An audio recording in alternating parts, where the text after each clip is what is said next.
আপনি কি কল্পনা করতে পারেন একজন সর্বোচ্চ নেতা যার এক ইশারায় বদলে যায় পুরো দেশের ভাগ্য? এখন সেই নেতা যিনি গত ৩৫ বছর ধরে ইরানের সর্বোচ্চ ক্ষমতার প্রতীক, তিনি নিজেই পেছনে ফেলে সরে গেছেন। তিনি তার হাতের যুদ্ধের চাবিকাঠি তুলে দিলেন একটি শক্তিশালী সামরিক বাহিনীর হাতে। হ্যাঁ, আমরা কথা বলছি ইরানের supreme leader Ayatollah Ali Khamenei এবং তার অভাবনীয় সিদ্ধান্তের কথা। তিনি ইরানের রেভলিউশনারি গার্ড ক্রপসের হাতে যুদ্ধকালীন নেতৃত্ব হস্তান্তর করেছেন। কিন্তু কেন?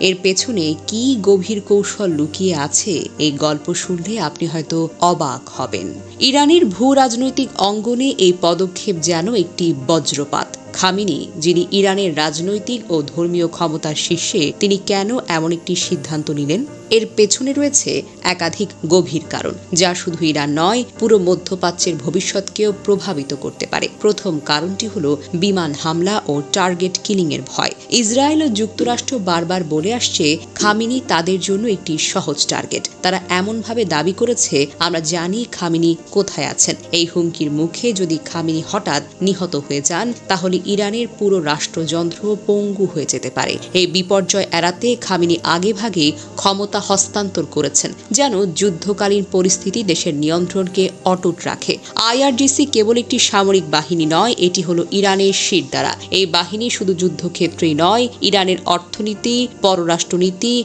এমনকি পারমাণবিক কর্মসূচির মতো গুরুত্বপূর্ণ বিষয়েও গভীরভাবে প্রভাব বিস্তার করে। আইআরজিসির হাতে রয়েছে নিজস্ব উপগ্রহ নেটওয়ার্ক, ড্রোন বাহিনী এবং সাইবার ইউনিট, যা যুদ্ধের আধুনিক অস্ত্র হিসেবে বিবেচিত। খামেনি জানান, যুদ্ধের ময়দানে বাস্তবসম্মত এবং দ্রুত সিদ্ধান্ত নেওয়ার ক্ষমতা আইআরজিসির হাতেই রয়েছে। তাই তিনি তাদের হাতে ট্রিগার ফিঙ্গার তুলে দিয়েছেন, যেন যুদ্ধের সময় কোনো গোলাযোগ না হয়। এই বাহিনীকে বলা হয় ইরানের ছায়া সরকার, যারা প্রকাশ্যে এবং গোপনে দেশের নিয়ন্ত্রণকে ধরে রাখে। খামেনির এই পদক্ষেপ কোনো হঠকারী সিদ্ধান্ত নয়, বরং এটি একটি প্রি-এম্পেটিভ যুদ্ধ কৌশল। ইতিহাসে দেখা গেছে, যুদ্ধের আগে অনেক দেশ তাদের কমান্ড স্ট্রাকচারে পরিবর্তন আনে।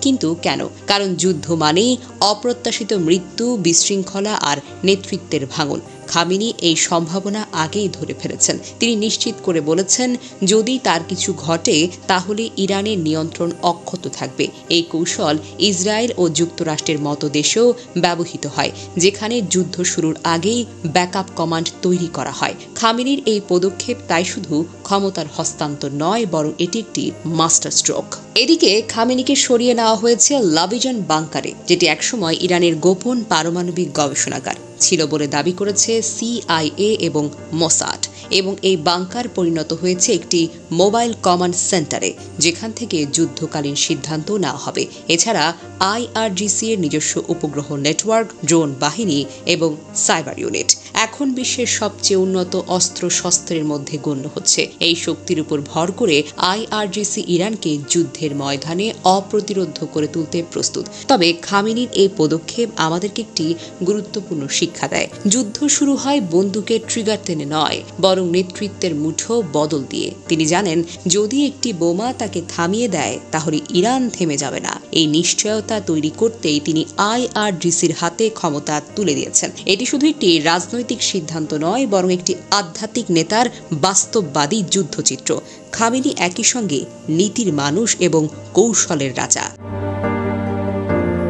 উল্লেখ্য, ইরান ইসরায়েল চলমান সংঘাতের অষ্টম দিনে উভয় পক্ষ একাধিক হামলা ও পাল্টা হামলায় জড়িয়েছে। ইসরায়েলের একাধিক আক্রমণে ইরানের সামরিক ও পারমাণবিক স্থাপনায় বড় বড় ক্ষয়ক্ষতি হয়েছে এবং এর পাল্টা জবাবে ইরানও ব্যাপক ক্ষেপণাস্ত্র হামলা চালিয়েছে। এদিকে ইরানের প্রেসিডেন্ট মাসুদ পেজেশকিয়ান ইসরায়েলের বিরুদ্ধে হুঁশিয়ারি দিয়ে বলেছেন, ইসরায়েল যদি হামলা অব্যাহত রাখে, তাহলে ইরান আগের চাইতে আরও বেশি কঠোর প্রতিক্রিয়া জানাবে।